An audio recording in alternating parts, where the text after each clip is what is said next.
Well, good afternoon and welcome to this afternoon's webinar. We are looking to support churches with advice and information during this coronavirus period. And today we're putting on our first church support webinar, and we're going to be covering topics of finance and employment, particularly looking at the financial support scheme that we've put together to help churches during this very difficult period. I'm delighted. I'm Richard Wilson. I'm the Support Services Team Leader at the Baptist Union of Great Britain. And I'm delighted to be joined by my colleague Rachel Stone, who's our HR and Safeguarding Team Leader, and we'll be particularly talking about employment matters. So today's webinar is being recorded, and a recording will be posted on the Baptist Together website later on this afternoon. So please feel free to direct people to that.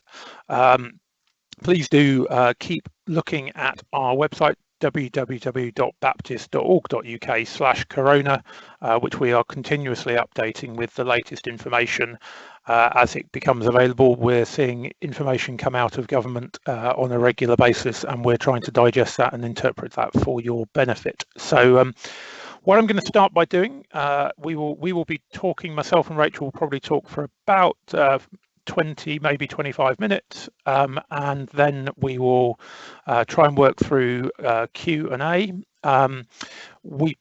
Largely what we're talking about is going to be talking about the advice that we published on Friday relating to the financial support options for churches, and also the employment guidance for churches, so churches as an employer.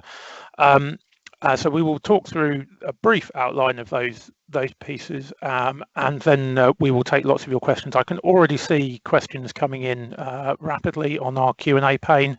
That's great. Keep those coming. We will do our best to work through all the questions. If you've got where there are questions that are quite specific to your church and not of more general interest, then we will take those offline and do our best to deal with those directly, but where there are questions that are of wide import, then we will cover those.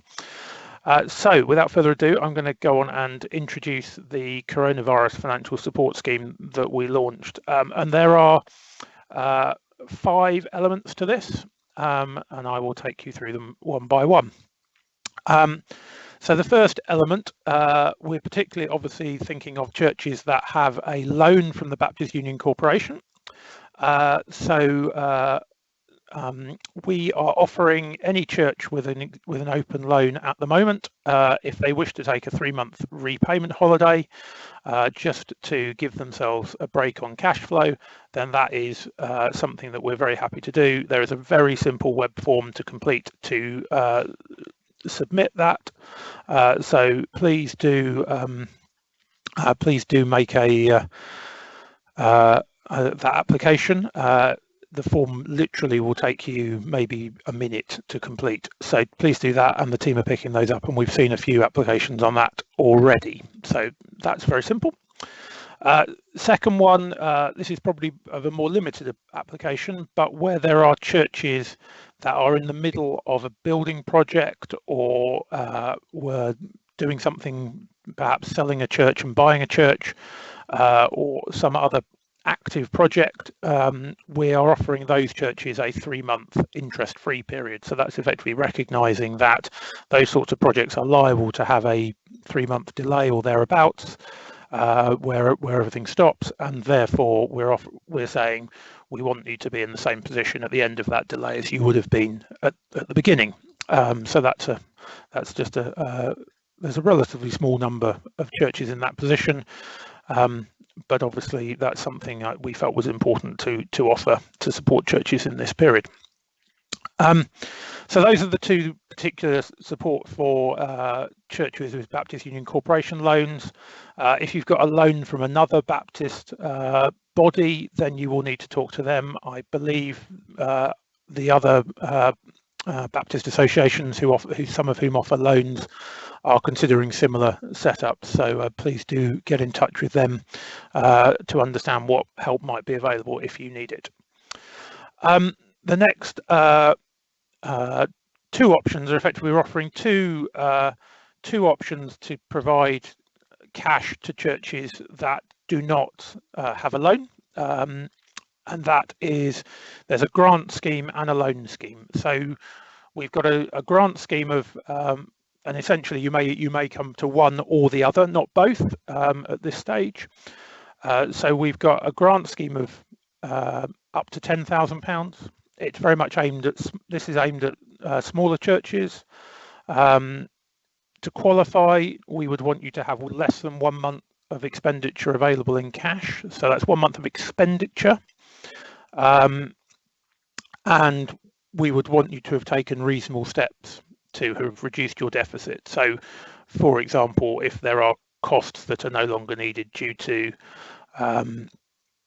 the building being shut, then for example, we would expect you to have taken reasonable steps to shut those down.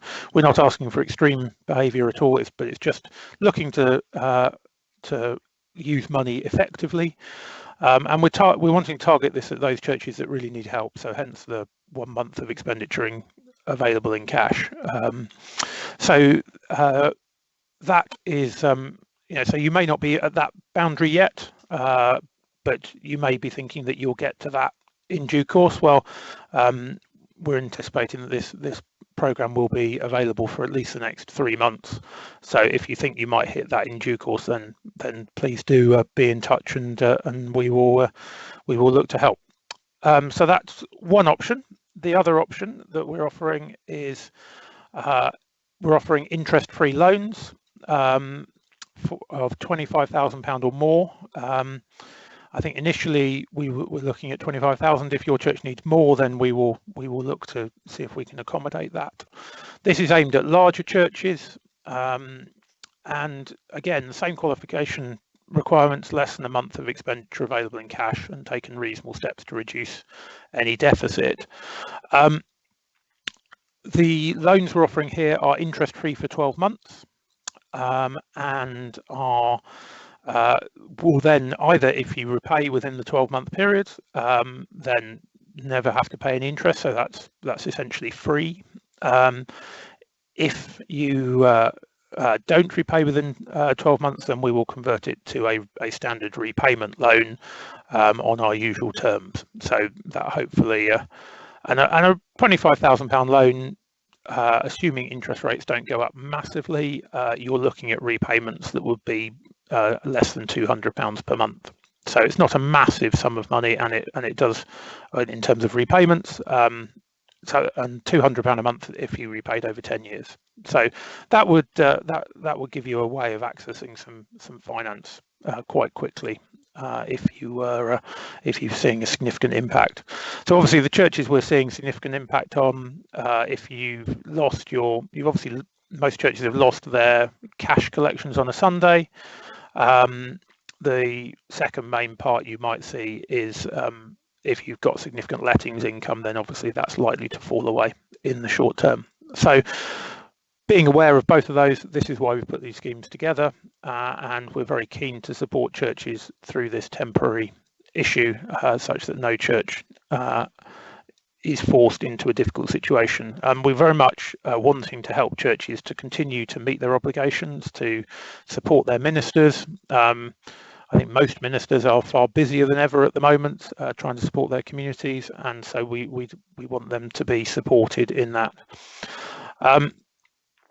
So the final part, so that's parts 1 through 4 of our scheme. The final part is we've broadened the scope of the pastoral fund. So normally we limit applications to £1,500, but we have agreed to uplift that to £10,000 with a view to supporting the usual criteria of Baptist workers. So that's ministers or employees in Baptist churches or other Baptist organisations like regional associations or colleges. And the aim here is to bridge people through any significant impact of the coronavirus situation. This is very much we're not just looking to a general uplift of the pastoral fund. It's very much focused on helping people with the particular impact of the coronavirus outbreak. And the limit is £10,000. That doesn't mean everybody has to will receive £10,000. It's very much about supporting people with the impact that they have felt. So if you've lost, we're thinking here of potentially, say, a bivocational minister whose other employment has fallen away, we may be able to help them here. Our primary focus is on helping churches to continue supporting their ministers in the usual way. So this is very much for those where that does not work. So it might be where there's another source of non-church income that needs to be replaced, or potentially if there is if somebody is not in relationship with the church, say they have found themselves unfortunately out of ministry at this moment, and it's going to be very hard obviously to place people into ministry at the current time, just because churches won't be able to meet to call the minister, and so we would look to help through this mechanism. So primary focus is supporting churches to carry on with their normal obligations to their staff and ministers and other obligations, but where that doesn't work, then that will be where the pastoral fund can step in. This is very much a grant. So the pastoral fund doesn't do loans, it does grants. I've just seen one question coming on that. So that's broadly all I was going to say. Please do take a look at the website. There's more detail and detail of how to apply. But without further ado, what I'm going to do is hand over to Rachel, who is going to take us through the guidance for the church as an employer. So Rachel, I will just hand over to you, and hopefully you can come off mute, and then we will hand over to you. There you go, Rachel, you're live. Thank you, Richard. Good afternoon, everybody. I'm going to talk in three areas this afternoon. I'm going to talk about working from home arrangements. I'm going to talk about sick pay and self-isolation. And then I'm going to talk about the job retention scheme and furlough. Looking at the questions we've got coming in, most of those are about the furlough scheme. So bear with me, we're going to be getting there quite quickly. So I hope that all of you have already had access to the guidance notes we published on Friday for churches as employers. If you haven't read those, please do go to the website and download a copy. They're full of information and also some example letters and forms that you can be using with staff during this time. But to start from the beginning, let's start by talking about working from home arrangements. Most of you by now will have sent the majority of your church staff to work from home. I hope that they're all set up and working effectively there, but it is of course very different from normal work environment for many people. So as well as making clear to them the reasons why they're working from home, making sure that they have a suitable work area to work in, do think about a couple of other things specifically. First of all, think about health and safety issues for them at home. It's worth checking with each member of your church staff that they have actually got a table and chair to work from, that they're able to work in a safe space. And as well as their physical health, you need to be thinking about their mental health as well. Some people enjoy the solitude more than others. Some people have got all their kids at home and are longing for a little bit of solitude. But do be aware that you'll have staff who get tremendous social benefit from being in the workplace. So checking how they are feeling, checking that they're connected, checking that they have people to talk to is important. In the pack that we've published, there's an example in there that you can use of a health and safety lone worker checklist to use with your staff, so that you can just check that they are set up in a safe way for working from home. The other point I'd like to make on this slide is about data protection. The Information Commissioner's Office have been really clear that they are not planning on relaxing the data protection rules in any way during this period. So that means that you need to talk with your staff about making sure that they're storing information suitably and securely, that if they are using a computer that other members of the family also have access to, that they've all got passwords in place, and that if they are saving things on their computers at home, again, that they're encrypting or putting them away. Let's move on then and just talk a little bit about self-isolation and sick pay. Again, if you have the guide in front of you, this is section 4, which talks about people who are symptomatic or ill with coronavirus. So we know what the government have already told all of us about this, about staying at home, about social distancing, and there are specific new rules in place that deal with sick pay. So those of you who deal with pay issues at your church will know that normally sick pay kicks in after day 4 of absence. The government has moved that forward now so that we can pay staff statutory sick pay from the first day of absence. So this applies to staff who are infected with coronavirus. Maybe they're having to isolate because they're displaying symptoms, or they're having to self-isolate because they're looking after other people in their household who are displaying coronavirus symptoms. Several people have asked me, should we just pay SSP in this period, or should we pay full pay? Well, I would say to some degree that depends on what's in your employment contract with your member of staff. If your employment contract has a sick pay scheme in it where you pay full pay for a period and then maybe half pay for another period, which suggests that you go with that. If you only ever pay statutory sick pay, this is a time to sit down as a leadership team and think about how you might support your workers. You are only obliged to pay statutory sick pay, but this might be an occasion on which you want to top that up to some degree. Lots of churches have asked us about medical certificates. So is a fit note available? Well, it's quite difficult to get to see your GP at the moment. Obviously, it's quite difficult to be able to get a normal fit note. So there is a special provision in place. It's called an isolation note. So if one of your staff rings NHS 111 and they are needing to talk to them about their circumstances, then they may well offer an isolation note, but you can do it directly online without having to get through on the phone. So if you go to the NHS 111 site, there's a tab called Isolation Note, which allows you to fill in a really simple form that basically confirms that you are self-isolating, that you're employed, and will then issue by email an isolation note to you. So something you want to be aware of as an employer, and you'll want to make your staff aware of as well.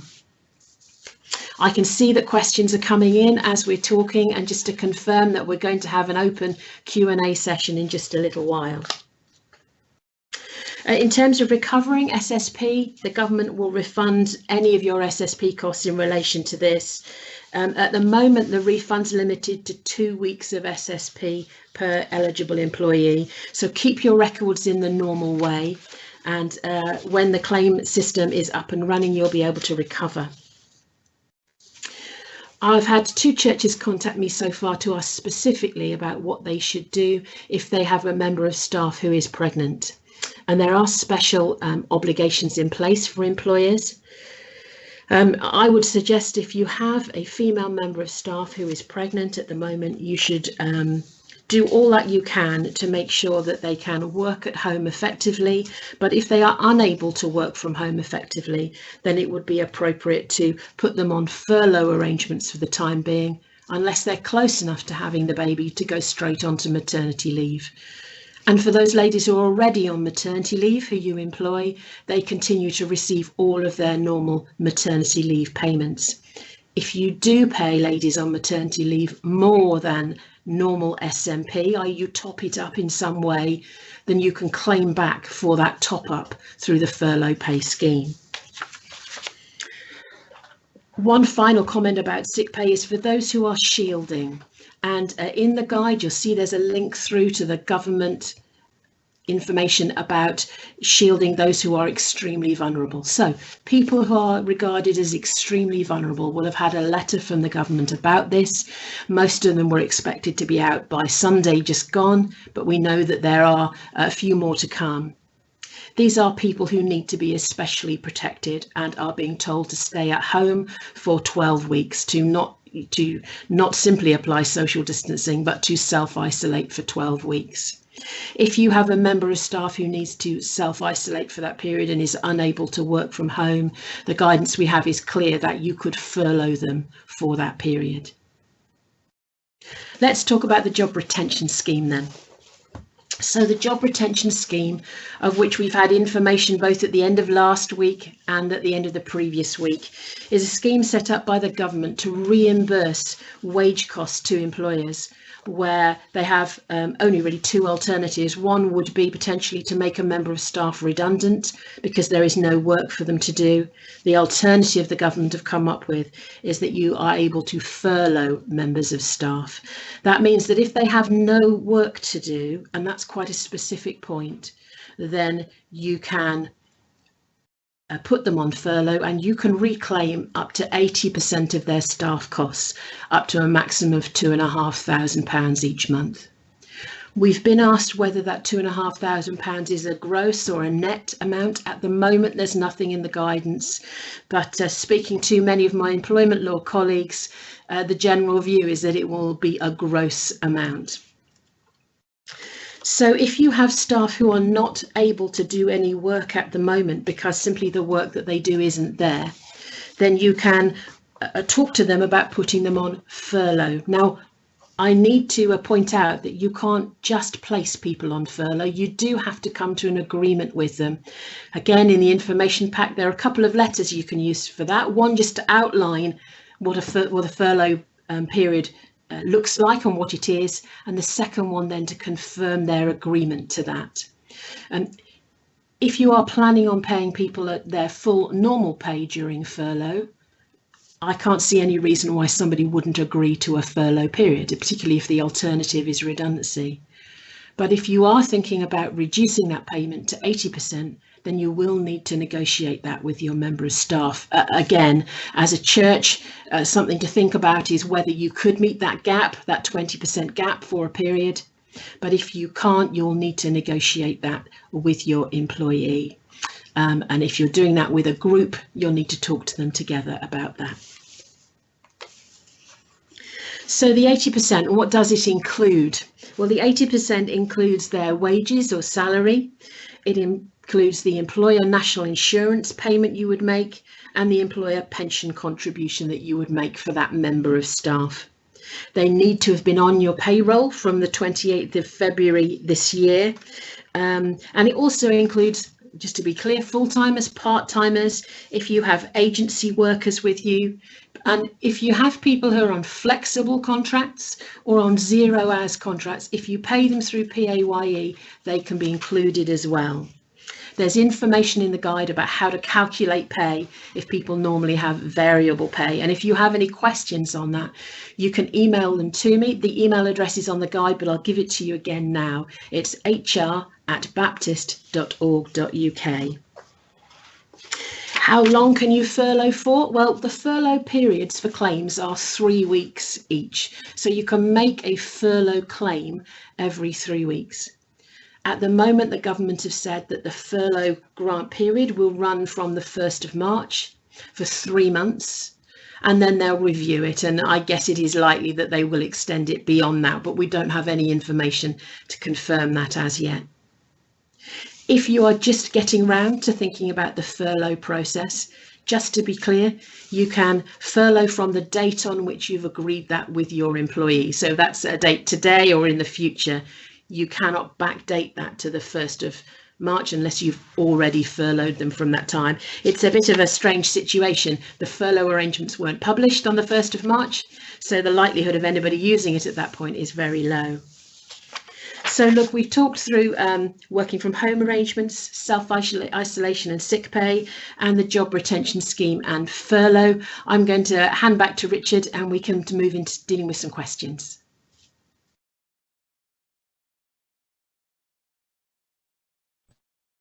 So thank you, Rachel. Okay, we have lots of questions coming in. So one question for you. I'm going to take these as they appear on my screen, which isn't necessarily the order they came in, but so apologies if we take a while to get to your question. Rachel, could we furlough one person for 3 weeks and then a different person for the next 3 weeks? Thinking about administration staff, it says. Yes, you could do that. So providing your blocks of furlough are for 3 weeks, you can furlough the same person for a number of blocks, or you could furlough different people each time. But the important thing is that there is no work for that person to do. You can't furlough somebody if workload has reduced for them, nor can you say we're going to put them on furlough, and because they're such a lovely member of our church, we know they'll do it on a voluntary basis for us. That won't count either for reclaiming. Okay, thank you, Rachel. Next one, if a person is put on furlough, do they retain their continuity of employment? John, that's a good question. Yes, continuity of employment will run right throughout any furlough period, however long it goes on for. Okay, next one, does regular wage include extra hours worked?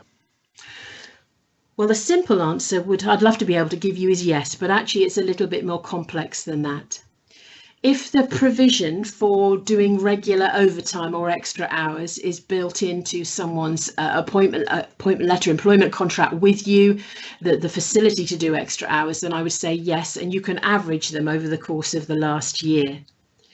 If people simply do occasional extra hours for you, I think it would be hard to include them. Okay. Got one here, Rachel. If an employee is placed on furlough, would it be legal after coronavirus to pay some form of bonus to bring their income back up to the contractual level?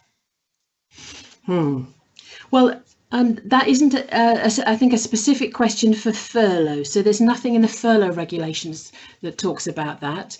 If you wanted to make a thank you payment to a member of staff afterwards, then you could do. It would be a payment in relation to their contractual pay. So it would be subject to tax and NI in the normal way. But that would be a decision for you as a church once all of this is over. And presumably only if they'd reduce their pay during furlough anyway. Yes, although I mean it may be that some churches might choose to make an additional thank you payment to staff. That would be treated in the way you'd treat a bonus in another sort of organisation, and you'd need to be sure that that fitted with a good use of charitable funds. Someone said SSP, I thought that scheme had ended and we could not claim anything back from the government.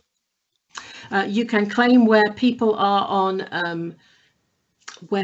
in that 2-week self-isolation period. There's an entitlement to make a claim, but there isn't an ongoing endless provision for reclaiming SSP in relation to self-isolation. Okay. Can we claim the 2 weeks SSP back even when we're paying the staff member full pay while in 14 days self-isolation? Yes, you can. You can claim back the SSP element of that. Cool. Right. Good. Sorry, they're coming in thick and fast. Can the employer recover COVID SSP from HMRC? I think we've just covered that. Yes. Can furlough grant claims be made with different start dates for different groups of employees? Yes, they can. The only clarification there is around putting people on furlough in 3-week blocks. Okay. What is the position for ministers as office holders? Are they not included in the government furlough scheme? Right, thank you for that question, and we've been asked it quite a lot. Our understanding at the moment is that ministers are not covered in the furlough scheme. That's because ministers are not employees, they're office holders. You'll be aware that there are benefits that accrue to our ministers as office holders in terms of things like the tax treatment of the MANTs, for example. We don't want to jeopardise those at all. But so for the moment, our view, and we've taken legal advice on this as well to be sure of where we're standing, is that ministers who are appointed, i.e. our office holders in their churches, don't qualify for the furlough scheme. Okay, so I'm just putting that one on the broadcasting that one back out because it's a key question. Thanks, Richard. Sorry, I'm trying to go through find the HR ones. It says if a staff member is put on furlough and then becomes redundant, what is the position if sometimes later the post is reactivated? Should that post be offered in the first place to the redundant employee? Okay, well, furlough is an alternative to redundancy. So if you put someone on furlough, you should be able to postpone needing to make a decision about redundancy for some time. If you do get to the point where you decide to go through a redundancy process, do remember you have to follow a formal consultation process to do that. If they were on notice of redundancy when the work came back again, you would need to offer it to them as a suitable alternative. But if you have made them redundant and some time has passed, then there isn't necessarily going to be a requirement for you to offer it back. I would strongly encourage you, if you can, not to make staff redundant at this point, but to use the furlough scheme, because that's exactly what it's been set up to do, is to support employers so that they can support their staff.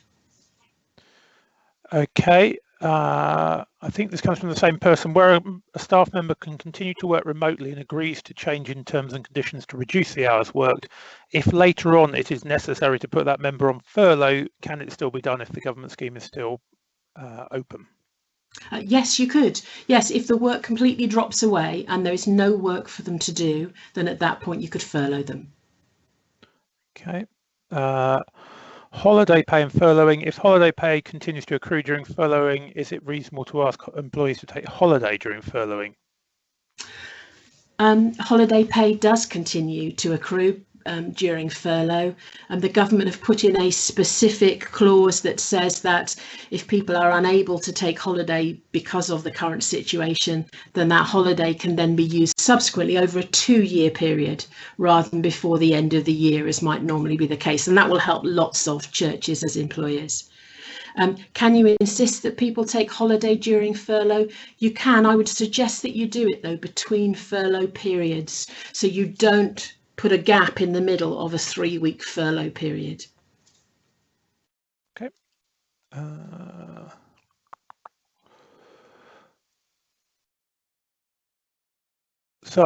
With regard to the 80% furloughing claim, are there any issues we should consider before deciding to top up the figure by the missing 20%?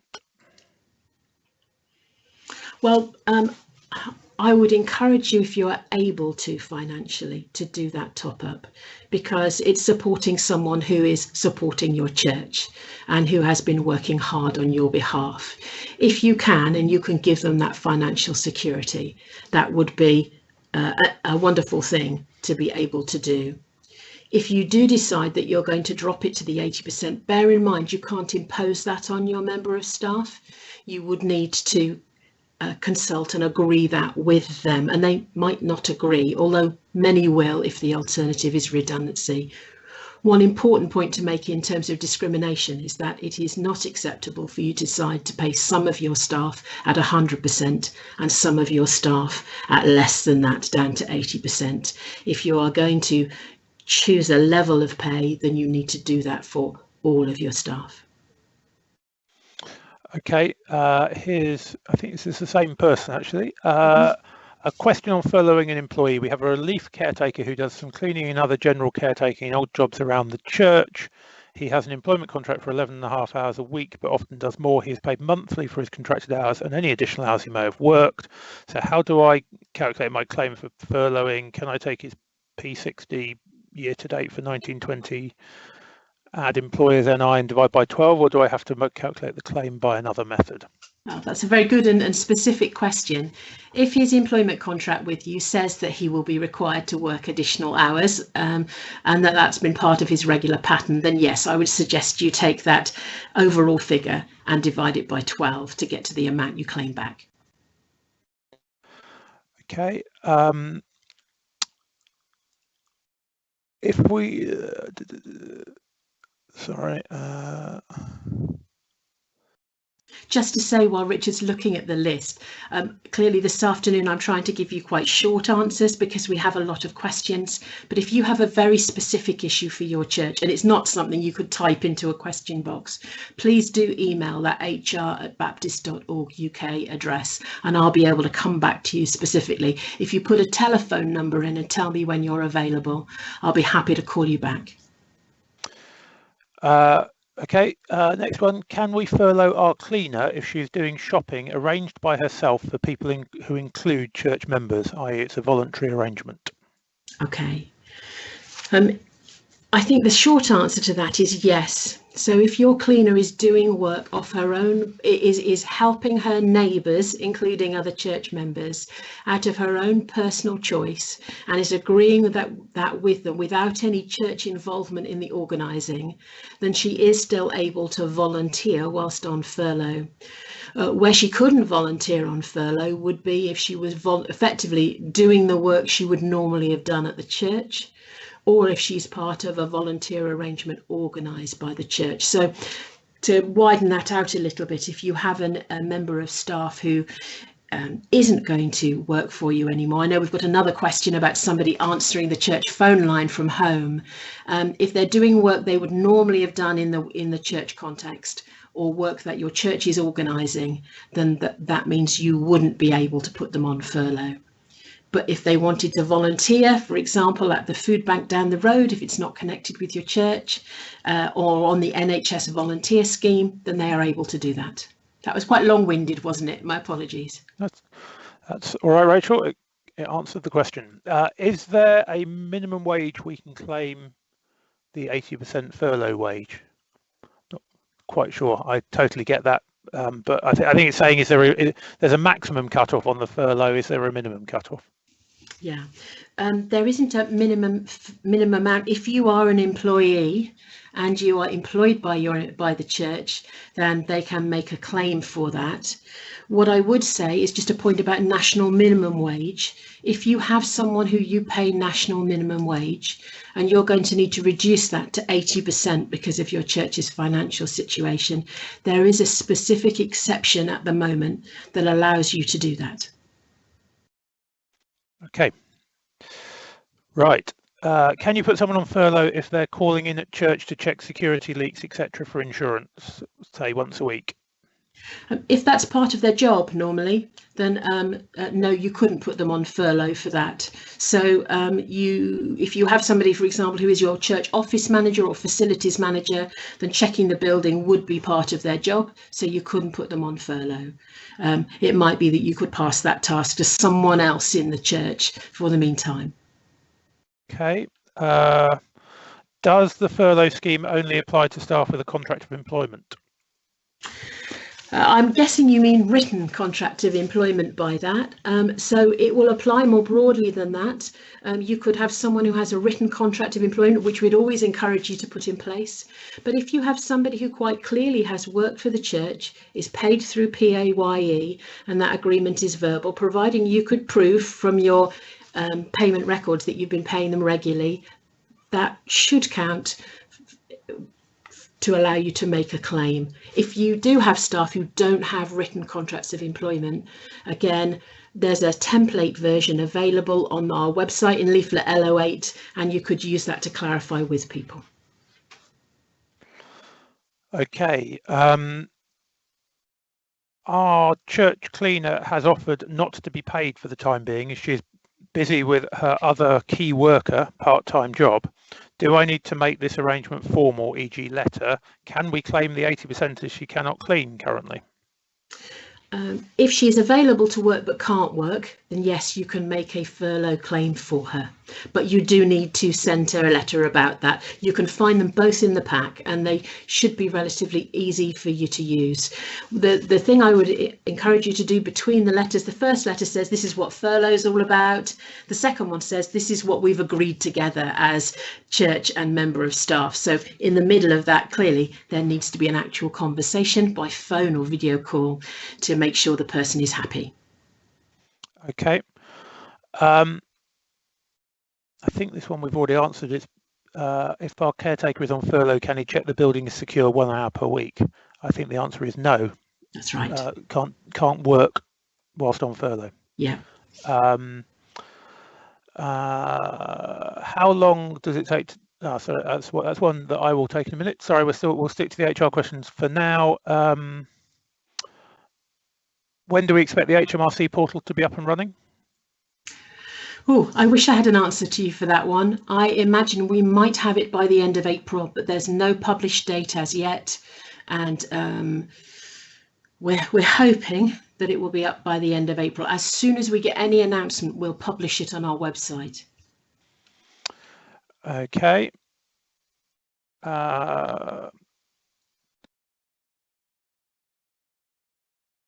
Sorry. Richard, could I just comment on a question that's come through about the level of pay for the furlough grant? Yep.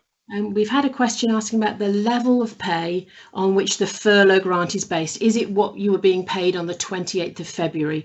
Well, if you've got someone who's paid on a really regular basis and their pay doesn't change month to month, absolutely yes. Use that 28th of February 2020 pay to work out your payments. However, if somebody works variable hours, you'll need to be doing an average over the last 12 months. And if they've only started for you partway through the last month, then you'll need to come to a pro rata arrangement with them. At the moment, the furlough pay only applies to people who were on payroll at the 28th of February. So if you've taken people on from then, and after that, unfortunately, the furlough scheme won't apply to them at the moment. Okay, sorry, I'm just correcting a typo I had in one of my answers. Sorry, it's all a bit, it's a live show, folks. We're doing our best. A food bank is still operating our church. We're using our cleaners to make sure the areas are safe. Is this okay? We will therefore not furlough this employee. I think they're still working, so not furlough. That's right. It's up to your own risk assessment, I think, as to whether that's safe work to do. And just before to that, Emma's asked a question saying she's surprised to hear me say that you could give employed tasks to a volunteer. Now, to be really clear, I'm not proposing that you take someone's job in its entirety and pass it on to somebody else who does it on a voluntary capacity. But if there is a simple task like just going to check that the building is secure, for example, and that can easily be done by somebody else, if effectively the vast bulk of someone's job has gone, there's just this single task less, and you want to be sure that you can make a furlough claim. The easy option would be to get someone else to go and check that the gates are locked or the building is still secure. Okay. Thank you, Rachel. That was good clarification. Questions are coming in as fast as we can answer them, I'm afraid, at the moment. So one here, we have a cleaner who invoices us her hours and then she sorts out her tax. Just checking that means we cannot claim furlough as she's not an employee. Yes, you're quite right. She's not. She's self-employed, but the government have introduced a claim process specifically for self-employed people. So you can refer her to that on the www.gov.uk website. If she goes there and types in self-employed, it'll take her to the details of that scheme.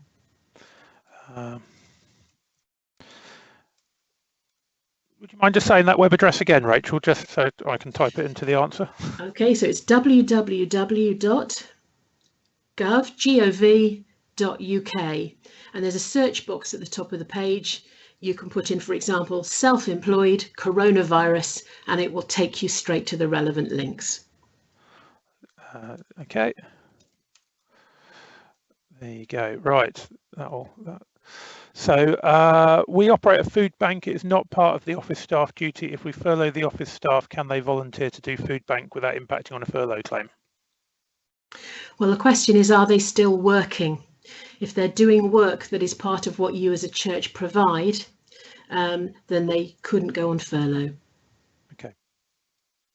I guess depends what you mean by operate a food bank, I guess, as to whether it's a separate organisation or part of the church.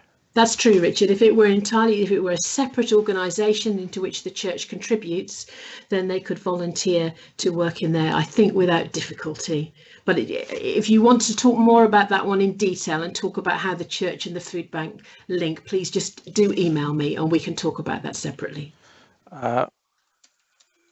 Okay, so yeah, just for everybody's benefit, if you have detailed questions on the HR side, it's hr@baptist.org.uk is the best way to get in touch with us. We have planned an increase in pay for our cleaner from 1st of April. If we now put the person on furlough, I assume it will be on the new wage. The old figure will be less than the previous minimum wage. We've been told to use the figures at 28th of February, so for the last payroll run. There hasn't been a clarification about what will happen if that takes you below national minimum wage, although there is guidance on what if the furlough rate takes you before national minimum wage. So I'll go and dig around about that one, and I will post it on the frequently asked questions that are on the back of the employment guide. Thank you, Rachel. Sorry, I'm trying to... one question, this came in quite a long time ago actually, are ministers or pastors classed as key workers? I think the answer is yes. Yes, they are. Ministers are very clearly classed as key workers in the government legislation.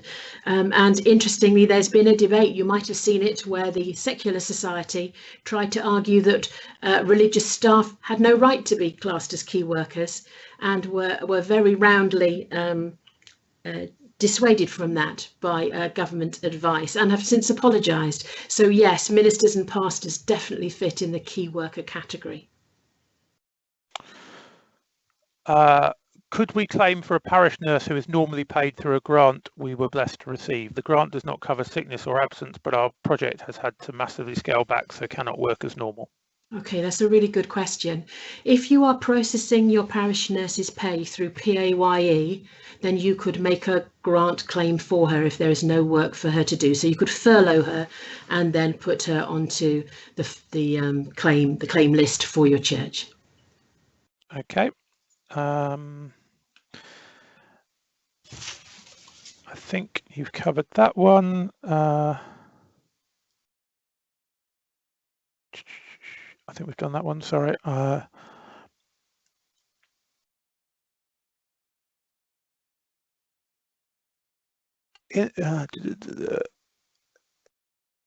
Sorry, right, I think we're possibly going to switch back to do finance questions for a minute, so I'll put myself on the screen. Apologies if I'm not looking at the camera, because I'm looking at the Q&A that's coming through. So,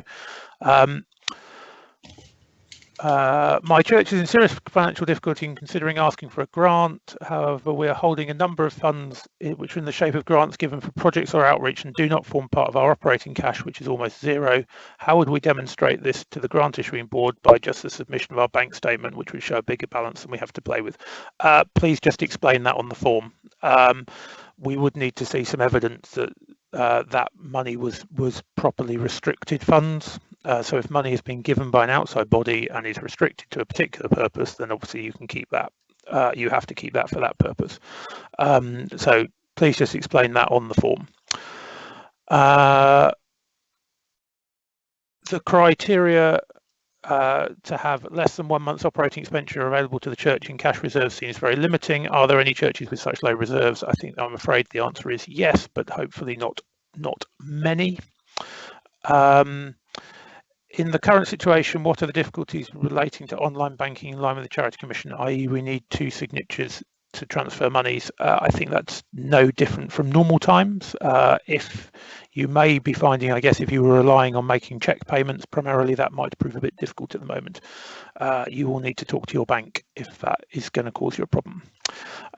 Is there any news regarding a holiday from pension deficit payments? That request has been made of the pension trustee. They are constrained by the guidance of the pension regulator, which is not especially encouraging. Not unusually, the guidance from the pension regulator is primarily focused on single employer pension schemes where there is a single large employer for a scheme. Obviously, that doesn't really make sense in our scheme where we have something like 1,000 largely quite small employers. And so trying to assess whether all of those 1,000 employers need a deficit repayment holiday is quite hard to do, and the reality is many of them don't need it, but some of them desperately do. So if you're struggling to make pension deficit payments, then do get in touch via the grant, apply for the grant scheme, and we will try and help you. Okay, here's one back for you, Rachel. If we decide to put some staff on furlough, What criteria should we use to ensure fairness, especially as at the end of furlough it is necessary to go for redundancy? Yeah, so that's an excellent question.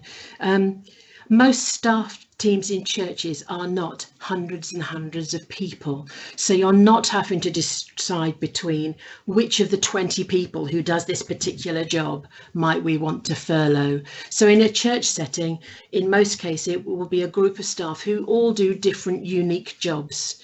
So I would suggest that your focus is on your need for people doing the tasks that make up each job. So if you have job descriptions, that would be a really good place to start. If not, you could just write out a list of the key areas of work that each person does and decide which of those are not being done at present. Whatever process you use, I would suggest be very careful that you don't discriminate against people on the basis of whether they are full-time or part-time workers. Don't discriminate on the basis of whether they have other income coming into their household, whether they are single or married, whether they are male or female, or all of those normal discrimination categories. But I would start from looking at the job descriptions, looking at which work is actually not being done. If you want to have a longer conversation about that, please do email me and we can talk about the detail. Okay, thank you, Rachel. I'll come back to me. So I've had the question a few times. I talked about the grant scheme being targeted at small churches and the loan scheme being targeted at larger churches. That was purely in terms of thinking about who was likely to benefit from or find each of those parts of the scheme attractive. There is no formal restriction. So if you think a 10k grant or grant of up to 10k will see you through, then apply for that scheme. If you think a loan of 25k or more is more what's necessary for you, then apply for that. So we're not applying any criteria to either side, but it's just a question of who it was targeted at. I've got one here. I've not seen anywhere else that you can defer PAYE, only VAT. No, you can. HMRC are taking a pretty liberal approach, we understand, with employers asking for time to pay. So this just defers your any sort of tax that you have to pay, either PAYE or VAT. You do need to call them and ask for it. Don't just stop paying.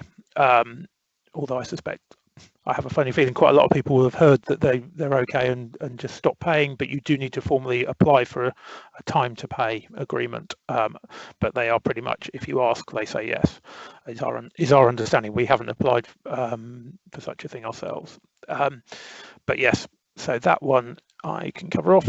Someone said, I've said that this scheme is available for 3 months, and someone said, but coronavirus could last for 6 months. And yes, it's fair to say we will review the situation and may well extend.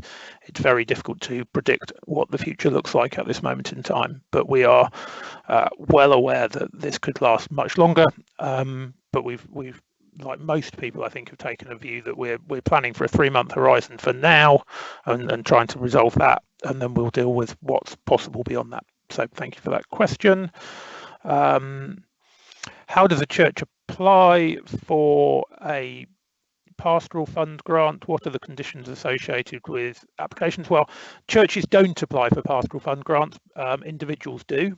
So if the church is looking for one of our coronavirus grants, then just use the application form. The conditions are quite simple. It's 1 month or less of operating expenditure available in cash, and we will look to support people through the situation. It does require also the support of your local association, who will usually be well aware of your church's situation. In terms of a pastoral grant, that, again, as I said, applied for by the individual, and that will be looking to support people on the personal impact they may have seen from coronavirus situation. If they're outside of their church, the expectation is the church will be supported to continue its normal obligations.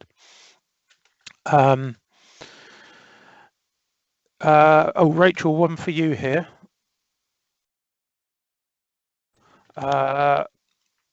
The Chancellor in one of the daily briefing seemed to extend the periods of grace for the mortgage holiday and the business interruption loan. I thought they were also going to extend the furlough scheme from 3 months to a longer period. Is that correct?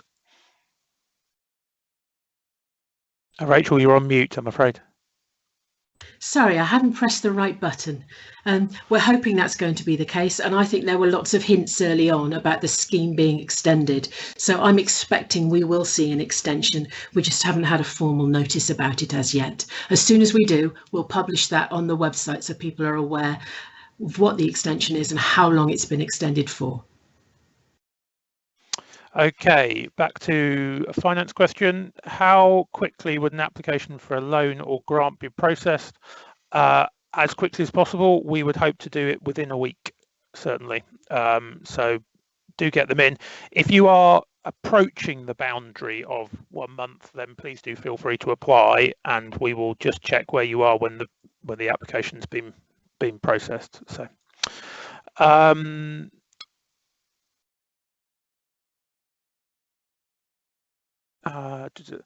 So one question here, before applying for a grant when cash flow is near to 1 month's expenditure, would we have to use restricted funds given by church member stroke congregation for specific e.g. project roof repair before applying? If it's restricted funds, then you're legally not allowed to touch that money without the donor's consent. If it's obviously a very substantial, if it's a small sum of money, I don't think we're going to get very worried about that. If it's a very substantial sum of money, it would seem odd to be asking for outside help when you're sat on substantial funds. There may well be others out there needing more in need of the funds. So we would usually ask you to at least attempt to contact the people who'd given that money. If in the end they say no, then clearly that money's just, you don't have the discretion to spend it, so we would understand that. But please explain the circumstances in your application.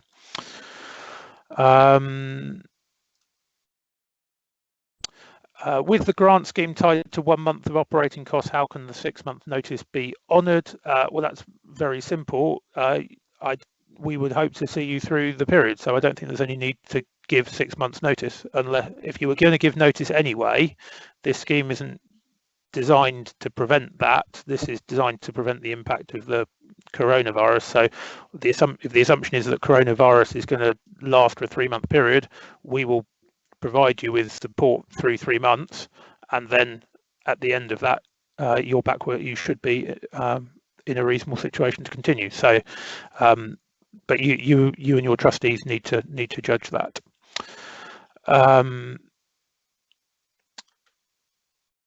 Rachel, one for you. Any tips for caring for staff on furlough? We do not want them to cut them off, but do not wish to break the rules. Yeah, I think you need to be really conscious of your duty of care for people on furlough as much as you are about people who are still working from home. Most people who are going on furlough aren't there because they particularly want to be and won't necessarily just see it as extra time off. Many people will feel quite bothered that they're not able to serve in the normal way. So if you are having regular meetings for staff who are still at work, think about whether you invite your furloughed staff into that, or maybe separately hold a point at the week at which your furloughed staff can be in contact with you by video call or by phone, so that they feel cared for during this period. The one thing you just need to watch is that you don't then give them small tasks to do or say, oh, well, if you have a bit of spare time, perhaps you could look at this for us. They do need to be clearly not working. So when you put people on furlough, it's going to be really helpful if you can have that conversation with them to explain why it is that you won't be asking them to do tasks or to get involved in the things that they might previously have been doing, because that work has had to stop, and that to be able to make a furlough claim, that needs to be the case. So the fact that they are not able to work doesn't mean that you can't care for them and talk with them and encourage them to talk with each other, and talking to your staff about what they would find helpful will give you some big clues as well. Some people cope really well comparatively with being at home. They have lots of things that they're interested in, lots of things that they are like, oh, well, I'll use the time to do that. For others, it feels hugely difficult, particularly those who get lots of their social connection out of being at work. So you can encourage people to have social connection with you, representing the church as their employer, but also you can be setting up those connections between your furloughed staff so that people are able to stay in good spirits together. At Baptist House, one of the things that we've done, our staff are all working from home at the moment rather than furloughed, but as well as all the work related meetings, we are praying together twice a week. And many of our teams are also just trying to find small bits of time where we can just catch up with people and talk about home life and family and children and what they're doing for their daily exercise. So communicate, I think, would be my key piece of advice. Okay, thank you, Rachel. We have 3 female part-time office staff doing the same job on different days. How do we avoid discrimination, e.g. on length of service? Right. I would suggest here that you can approach this in one of 2 ways. You could use the criteria you would use if you were going to make people redundant, which often link in to a mix of factors. Those could include things like disciplinary record, sickness record that's not disability related, length of service, work performance. Don't choose one of those, please. You'd package them together. But an easier way to do this with a group of 3 might be to sit down with them and talk with them and to understand more about their personal situations and their views. I think that you might find in that group that they'd be willing to come up with a plan together. If you'd like to talk in more detail about those selection criteria, please just send me an email. Yep, hr@baptist.org.uk for those very particular detailed questions. One here, I'm presuming this is for staff on furlough. Can we continue staff meetings on Zoom as a means of social care / mental health support? Yes, I think that you can do that. Just be conscious about not making those 2 work related. In particular, I don't think there's any problem with furloughed staff joining in with those meetings. I think there will be a problem if they are taking tasks out of those meetings. Okay. So we have a caretaker checking the building each day, 6 days per week. If the church is not open, but the minister or administrator goes in occasionally to check post, etc., when they lock up, is it okay to put the caretaker on furlough? This is his only paid work. Yes, as long as he stops doing that work completely for the period of furlough. Okay. I'll just put that one up because that's a more general question. If I could type properly. Sorry, guys, I'm getting that. He does no work during furlough. I think we've all learned how to spell furlough this week. Is the statutory sick pay claim dependent on the employee paying national insurance, or does it cover people on minimum wage that do not earn enough to qualify to pay? The normal SSP rules apply. So if you would normally be able to pay sick pay, if they were above those levels, then you'll be able to claim now. Okay, normal SSP rules.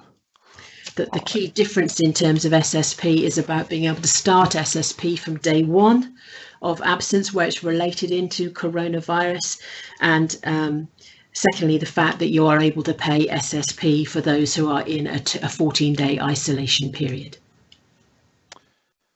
Okay.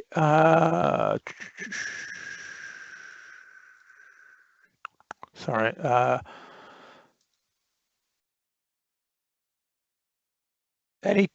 think we've done that one. Sorry. National minimum wage goes up on 5th of April. Should this impact furlough pay? I think we've covered that already. Yes, we did. We talk about that briefly, and in the gap, Richard, while you've been asking questions, I've been looking that one up. There isn't any indication at the moment that you are required to pay on the basis of that updated rate. There are particular clauses that say if furlough pay takes you below national minimum wage, that's not going to be an issue at this point. But as I mentioned, I will dig further into that one, and if there is a specific answer I can find, I'll post it in the frequently asked questions on the back of the employer's guide, as I will any other new points and new questions that come up as we go along. Okay, I'll just come back. We've got a so with regard to loss of cash, what have churches done to address this? Have they signed up to online donating sites? That's entirely up to individual churches. If you've got a great story of how you've made that work, then do let us know and we'll post it out to other people. But yes, you can sign up to various entities who will take online donations for you. Say, for example, Just Giving, Give.net, which is stewardship's version. There are many others out there. Virgin, I think, did do one. We had not an area we've done a full survey of, so feel free to do your own research, and if you come up with something particularly good, let us know. So this question, I hope the answer is yes. When income is reduced due to virus, i.e. no room hire or reduced offerings, is there help to pay for our ministers? Yes. That is exactly the scheme we have designed for grants and loans. So yeah, absolutely do take a look at the website and go through the scheme. If you've got any questions, drop us an email. How long does the grant take to process? I think I've said that elsewhere. We're aiming for 1 week. Presumably, if churches run short of funds, ministers or churches have to apply to Bugby for support as per the 5 options. Yes, primarily churches. If there is a minister who is where that support via the church doesn't cover the issue, then the pastoral fund is there for that. Here's a question: is it mainly cleaners and youth workers that will be furloughed? Rachel, one for you, I think. Oh, well, I think cleaners and youth workers will be furloughed, but I also think that some churches will be looking at their church facilities manager or operations manager, the staff who look after halls, for example, practically in getting things ready for bookings or taking the bookings. And in some churches, it might be the church administrator role that also needs to furlough. I think each church needs to look at each member of staff that it has to establish whether there is work for that person to do or not. There's a linked question to that, which is someone has made the comment, I'm going to put my glasses back on so I can read it, has been asking about no work for their cleaner, saying that she's self-isolating because her husband is on the extremely vulnerable list, so she has to self-isolate. Yeah, I think furlough is the right answer there, a better option for her and for her family than sick pay. Okay, thank you, Rachel. We've just had a question in about, so one of the questions that is coming through is around restricted and designated funds. So just for those who these terms aren't familiar with, so your general bank balance is your general fund, so unrestricted. Your trustees can set aside money at their discretion for a purpose. So say we want to put aside some money for a future repair or building project, but that came from the general fund. That's called a designated fund. A restricted fund is where the donor has written as part of the gift has said this money is only to be used for the following purpose, and that may be because you said we are launching a fund for this particular purpose, please give money, and if it was given under that, then that's the same. So that's a restricted fund, so that would mean that you cannot spend that for any other purpose unless the donor gives you specific permission for doing so, which is effectively them removing the restriction. If you have designated funds, those are part of your reserves and you should be using them if you need to in this circumstance. Saying we've run out of unrestricted but we've got lots of designated money, that would mean your trustees are not meeting their duty of care to the charity because they are not using the resources at their discretion. That's not to say you should just give up your designated funds without thought, but if the choice is I don't pay my minister or I break into my designated funds, you should definitely be breaking into your designated funds. If you have restricted funds, and some churches may have quite substantial restricted funds. Say if you were fundraising for a building project, it would seem sad for a church to go under and not be able to meet their obligations whilst having substantial restricted funds. But strictly speaking, you should not be spending those monies on anything other than the reason they were given for. So I would advise, if you have substantial restricted funds, that you approach the donor and explain the circumstances and see if they will grant you permission to use the money for a different reason. Because usually a donor who's given money for a building project will not be that keen on seeing the building that they've put money towards having no church to occupy it. But clearly, if you end up with a situation where you've got legally restricted money, then and you can't unrestrict that, then you need to apply for help, and we will look to help with that. So designated funds, in the strict definition of that, you should be looking to spend. Restricted funds, think about whether that can be unrestricted with the consent of the donor. If not, then you can come to us and ask for help. You will need to explain that situation in your application. Will there be a change to the small donations gift aid such that online donations might qualify as cash cannot be taken? It's a good question, not that we've heard. We have asked about whether the £30 limit might be raised, because some people who've been giving say £20 every week or £30 every week within the £30 limit, suddenly they turn up with 10 weeks worth, takes them well past the limit. That obviously would breach the gift aid small donation limit. So we have asked that question. We haven't had a response as yet. If a church youth worker is furloughed, can they not have any contact with their youth during furlough? Technically, this would be their job, but it's also part of their normal social life. Rachel, I think that's one for you. Yeah, and I guess I need to answer that with both of my hats on, both with my HR hat and my safeguarding hat. So with my HR hat on, keeping contact with young people, particularly in groups, is part of a youth worker's job. So if the youth worker is still going to be running, for example, social media, virtual online groups for young people, then they are still doing their job. So that wouldn't be an opportunity to furlough them. However, I would just pick up on the second half of the comment that talks about contact with the young people being a normal part of their social life. With my safeguarding hat on, I would expect that adult youth worker, that their social life is with other adults in the main, that their social connection with the young people is mainly for the purpose of doing their job. So I think it's one to be careful of here. We published some guidelines last week under the safeguarding banner, which are about using social media to keep in contact with young people, both at this time and generally. So if your youth worker hasn't seen those would be a really useful read. But in most cases, the reason that a youth worker is having lots of contact with young people would be as part of their job. Those building and helping connections and relationships is part of their work. That doesn't mean that they need to ignore the young people, but it does mean that they would need to be very careful about doing something that would seem to be, for example, actually be pastoral support, which we would expect to be part of their job, or bringing groups of young people together, which again would be work in terms of their job. So I think you need to think very carefully about the balance on that one. If your youth worker's having lots of connection with the young people, they are probably working.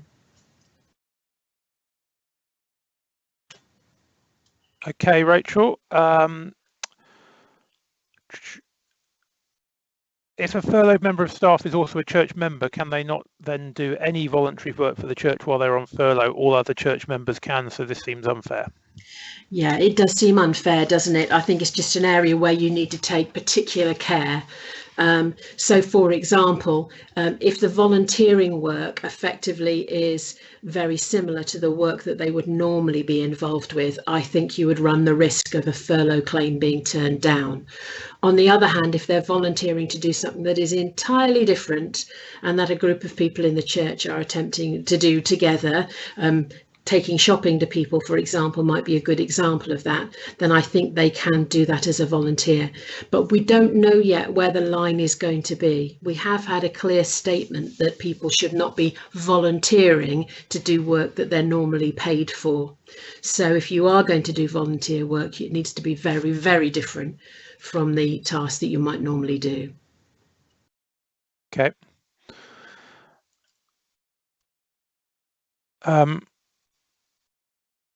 So we've got one here. There is no work for our cleaner, so we could put her on furlough. However, she is self-isolating because her husband is on the very vulnerable list.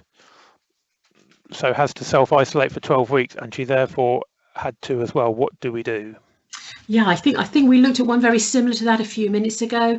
In that situation, I would put your cleaner on furlough, because the alternative would be that you put her on limited SSP, which is not going to be helpful. In this case, though, if there is no work for her to do, then furlough would be the right option. Okay.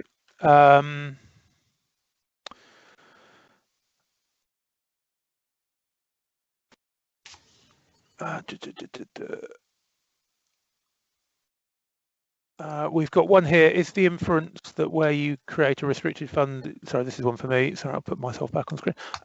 Is the inference here that when you create a restricted fund, you should log every donor, we do an appeal and just take money in a bag and therefore cannot approach individual donors? I'm generally here talking about substantial sums. So we're talking, so if somebody's given you thousands of pounds, then it's unlikely that went in cash in a bag, because among other things you would have lost out on any gift aid. So I would expect that where you are taking substantial sums from individuals, that you would have a record of who it came from, because you would want to be claiming the gift aid, and therefore are likely to know who it came from. If you're just passing around a bag for tens of pounds, then that's probably not going to help you go very far in terms of trying to pay a minister. There's also a question about the wisdom of collecting lots of little restricted funds, both in terms of administrative complexity and also actually whether you're encouraging people to give freely to the church work. So get in touch if you want to discuss that one in more detail. financeoffice@baptist.org.uk would be the right email address for that. Oh, it's one that's quite complicated here, I think. We put staff on furlough from Tuesday. I think they mean 24th of March rather than 24th of April, but have not yet done the documentation. Does that mean we cannot claim for the past week? So can the documentation be retrospective? Yes. Okay. I was just about to unmute myself there and realised I was already unmuted. So I think that if you have email documentation, so if you've emailed staff about this and can show that you consulted with them, said that you were going to put them on leave and have done so, I don't think you need to have the formal letters in hand. So if there's an email trail from Tuesday, I think that would be sufficient, but there is going to need to be something that shows the point at which you started furlough. So if you have emails or text, I think that's fine. If you have nothing in writing, I would be more cautious and do it from the date that you have something written down. There is a process. HMRC have already been clear that at the end of all of this, they do intend to audit the claims made under the job retention scheme. So you will need to keep hold of some paperwork that talks about each employee. In the guide, there's a link through to the gov.uk website, which has recently published a guide on making a claim for the furlough grant. And that talks about the information that you might need to keep. I'll go through it really quickly with you. It says that you are likely to be asked to provide information on your PAYE number, the number of employees you've furloughed, the claim period for each employee, and the amount claimed for each employee, that you'll need to have your own bank account details and a name and contact number for that. Bear in mind, you can make a claim every 3 weeks, so you want to be keeping data in those 3-week periods for each person. I hope that's helpful. Okay. Oh, sorry, Rachel, I didn't put you on screen for that. Everybody had the joy of staring at me while you were talking. I hope you looked interested, Richard. I was trying to read all the many questions we've still got left. I'm not quite sure I totally understand this one, so I'll try it on you, Rachel, and see if it makes sense to you. What are the categories of employee fall on furlough scheme? I'm not sure I understand that one. I think if they're an employee, they're an employee, I think is what the government has specified a number of small of groups of people. So full-time employees, part-time employees, variable hours, that's flexible workers, and 0 hours workers where they are paid through PAYE. And there is also some provision for agency workers working your business as well. So those are the criteria that the government have set out. If you have people who are working for your church in different ways, drop me a note and we can try and identify which category they'd fit into. Right. I think we've got to the point where, oh, sorry, no, we've had one just come in very recently. Am I right in thinking we can do nothing re HMRC until the portal is open for the 80% claim? We don't know quite yet when the portal's going to open. We hope it'll come in a few weeks' time. For the meantime, I would suggest that you keep the information on who you're furloughing. That little list of information that I just read out, I would suggest that you keep hold of all of that so that when you can make a claim, you can make it as quickly as possible. And also just have a think about what system you're going to use to keep your information for each of those 3-week periods. Bear in mind that you might furlough someone at the beginning of 3 weeks and you might furlough someone else 2 weeks into that period. So just thinking about maybe a spreadsheet or a tool that you can use to keep track of that information. But apart from that, we just have to wait now for the portal to open. Okay, so I think we're down to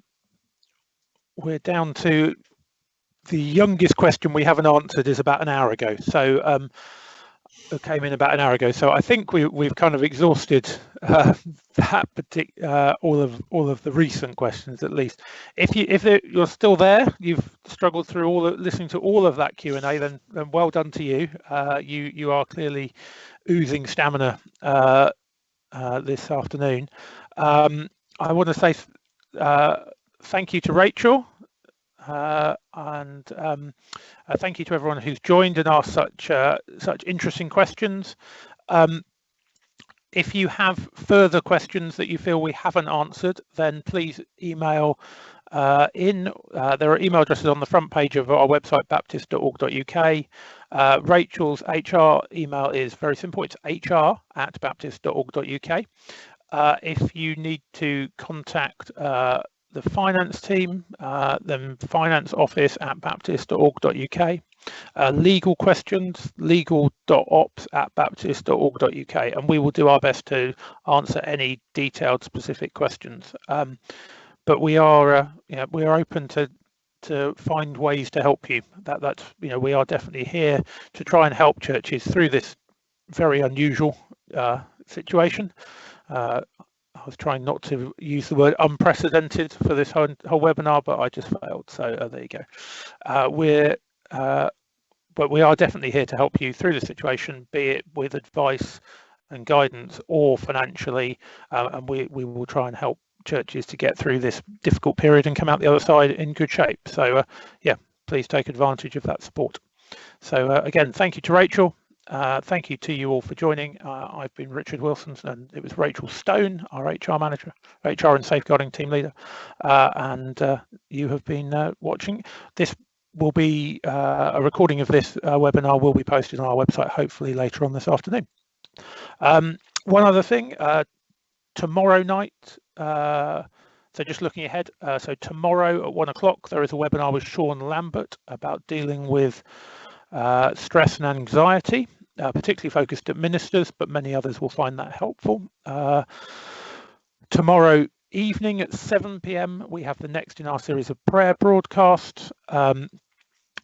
We are delighted to be joined by Paul Msiza, who is the president of the Baptist World Alliance, who's joining us from South Africa, all being well technologically, who will be leading us in prayer and giving us a global perspective on the coronavirus crisis. And we will have our next prayer broadcast after that on Sunday evening at 7 o'clock. So www.baptist.org.uk www.baptist.org.uk/corona will lead you to all the information about our financial support, our guidance, our prayer broadcasts, and much else besides. So thank you very much for joining us. I've been Richard Wilson, and good afternoon. Thank you.